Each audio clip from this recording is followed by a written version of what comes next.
Hello, everyone. My name is James Arnold, and I am a solutions engineer for Keysight Technologies.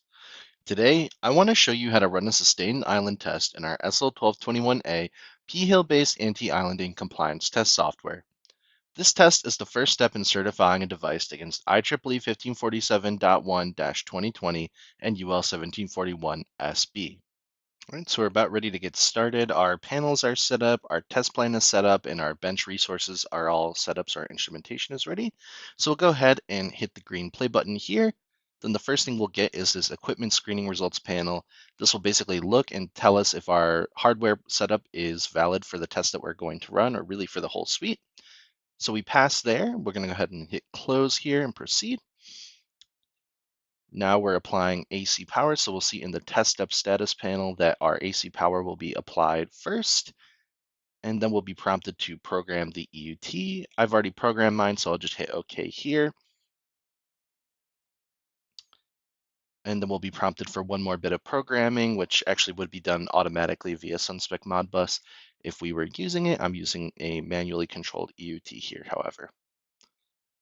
So now we're just going to wait for power to ramp up from the EUT. Right now, we can kind of see that things are not really happening. DC and AC both have their voltage applied, but there's no real power flowing quite yet, so that will take a second.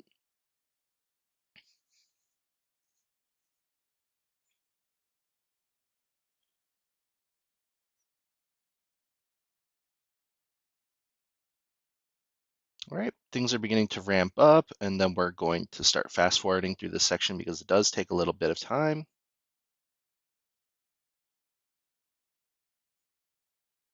And we are waiting to see 15 kilowatts as our steady state. So we are just about to reach that. And as we do reach that steady state value, we begin to auto-tune our RLC values. And after those have been calculated in our P-Hill simulation, they will show up there in the test up status panel as well.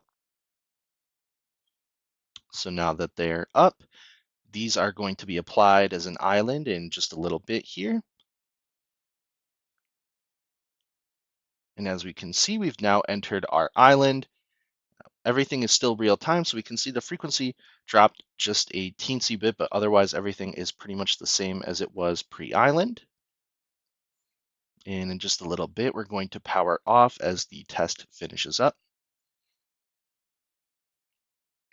Great, so everything powered down. We're now processing our measurements, and then they will be plotted on the right here in just a second. All right, we can see that the island sustained for a little bit longer than 14 seconds. So this is evaluated by our software.